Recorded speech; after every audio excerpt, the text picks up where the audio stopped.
Assalamualaikum, dear students. I Batrafi. Today's my topic is the frog, Indian frog.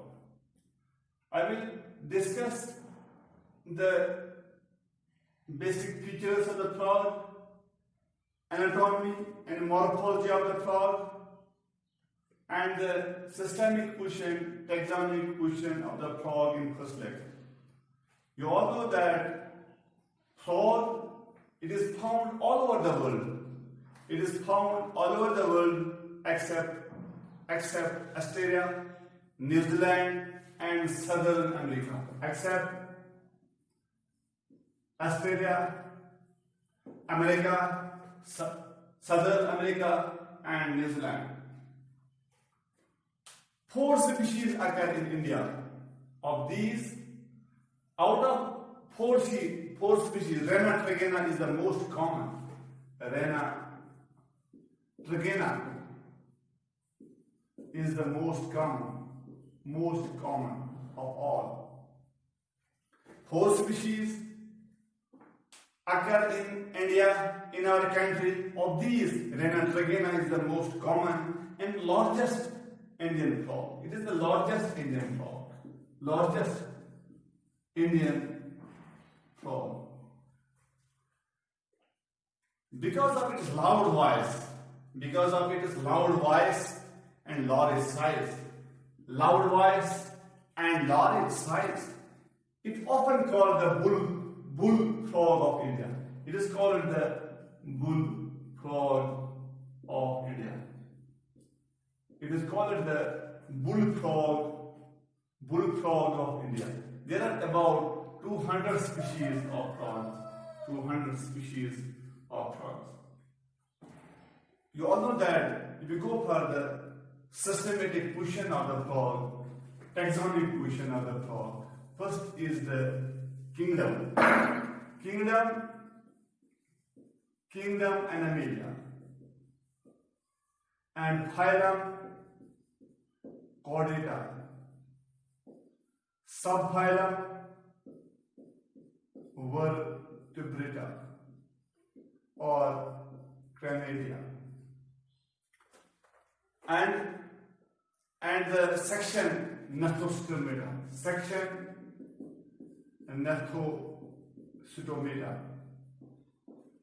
and order section class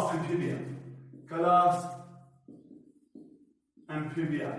Class is the amphibia, subclass is Anura, and superclass Tetrapoda. Superclass Tetrapoda. Tetrapoda is the superclass. Order is the Phenerglossa.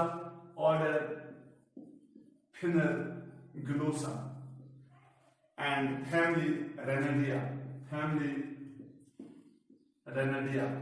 And genus Rana, and species Trigrana. Common name is the Indian frog.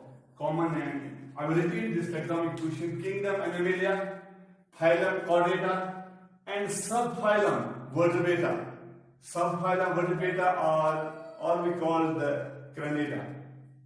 Section Gnathostomaata. Section is the Gnathostomaata. Class Amphibia. Subclass Anoria. And this order Phenerglossa, family Ranadia, and this genus Rana, species Trigrana.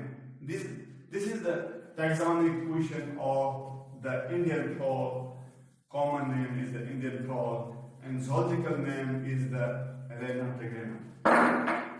If we go for habitat means living place. How it live? Habitat of Rana trigrana is moist land and fresh water. Habitat of the Indian frog, Indian Rana trigrana, is the moist land and fresh water.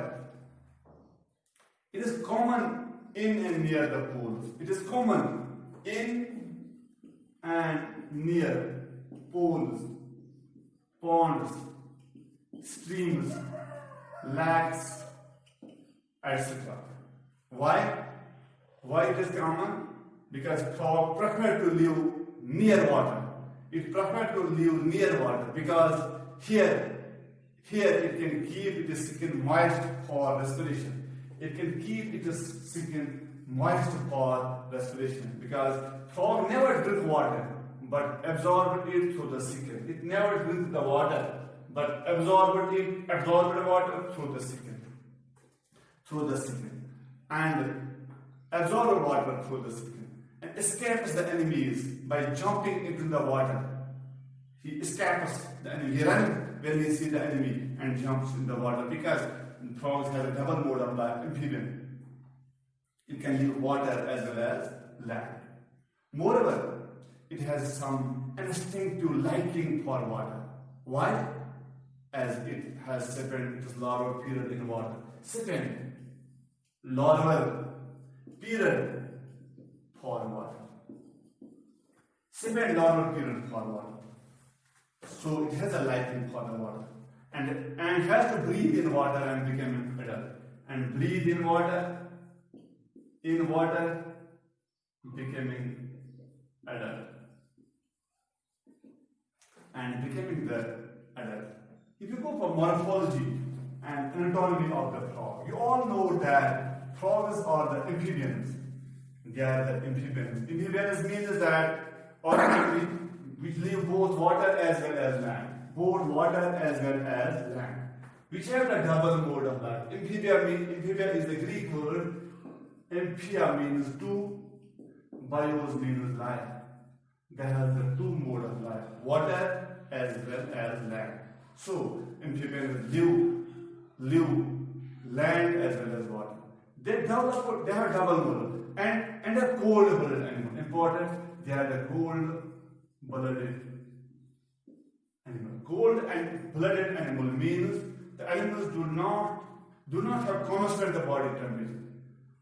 I.e., their body temperature varies with the temperature of the environment. They do not have the constant body temperature. Their body temperature varies with the temperature of the environment. And this is the presence. Important feature is the presence of mucus makes the skin of the frog moist. Presence of mucus makes the frog moist. Presence of mucus makes the skin of the frog moist and slippery.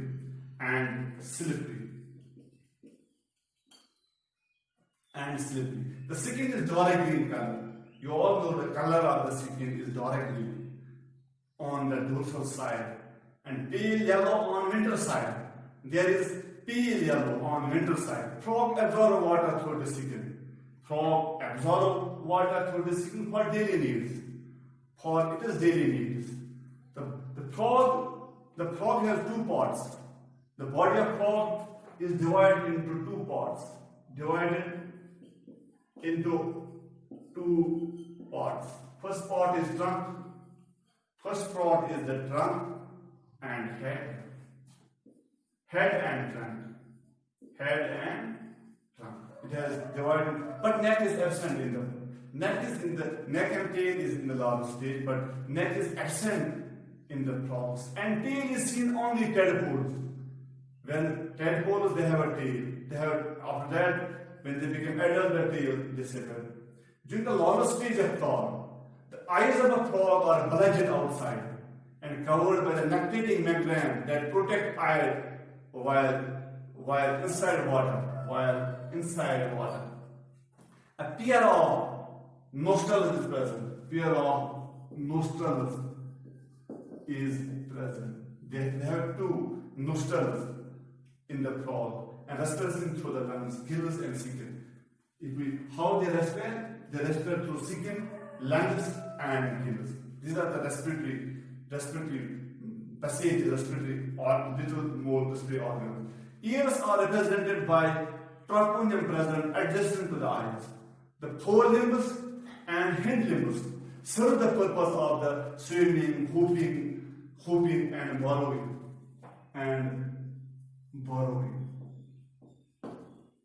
And they serve the hooping and the burrowing. They serve the purpose of swimming, hooping, burrowing. The hind limbs are hyodigit, webbed feet that are used by swimming, while the forelimbs are four digits and are used for activities on the land. A characteristic feature of the male frog is presence of unique sound-producing vocal sacs. Sound-producing vocal sacs. Sacs and copulary pads. These vocal sacs and copulary pads. On the first digit are the forelimbs. First digit of the forelimbs. If you go for the anatomy of the frog, anatomy of the frog. Anatomy of the frog, the mouth opens into the buccal cavity. The mouth opens into the buccal cavity, which consists of the bilobed tongue, which consists of the bilobed tongue that follows into esophagus. Esophagus, muscular pharynx opening into the stomach, leading to the intestine, rectum and colica. The food captured is digested by the action of HCl, hydrochloric acid, and digestive juices. The partially digested food called the chil is passed into the duodenum. The first part of intestine, where digestion juice like bile produced by the liver and pancreatic juice secreted by the pancreas, thus aiding in digestion. The digestion food is absorbed by various finger-like structures called the villi and microvilli present in the wall of intestine. The undigested waste is passed on to rectum and then finally exerted through the colica. Finally thrown out through the colica. Now we go for the locomotion. There are three types of locomotion: swimming, leaping, and walking. If you go further, you all know that frogs have ability to change their color. To hide atoms from their enemies is called the camouflage. Important point. The capability of changing color. The capability of changing color. Changing color is known as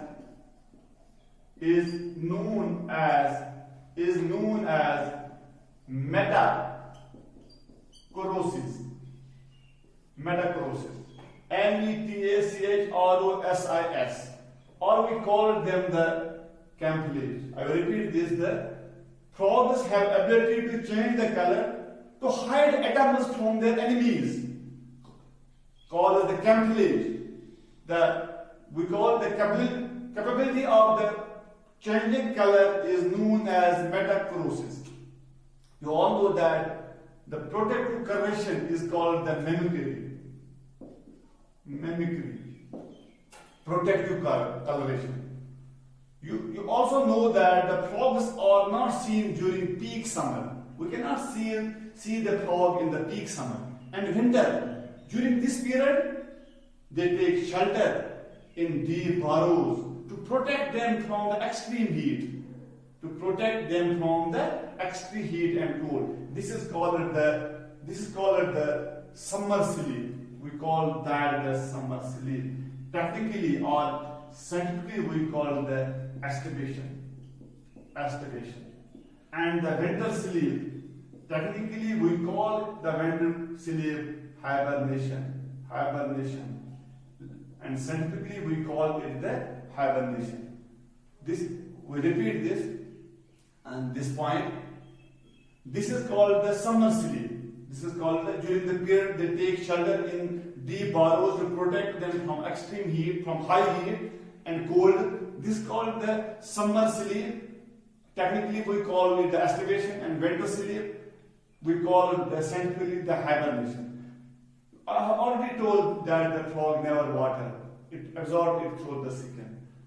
If you go for feeding, how they feed, how they take food. Frogs are carnivores. You all know that carnivores are the animals which take flesh, which take the meat of other animals. They are the carnivores. Frogs are the carnivores. It takes small insects. It takes the small insects, spider, earthworm, worms. Sometimes it takes their own species.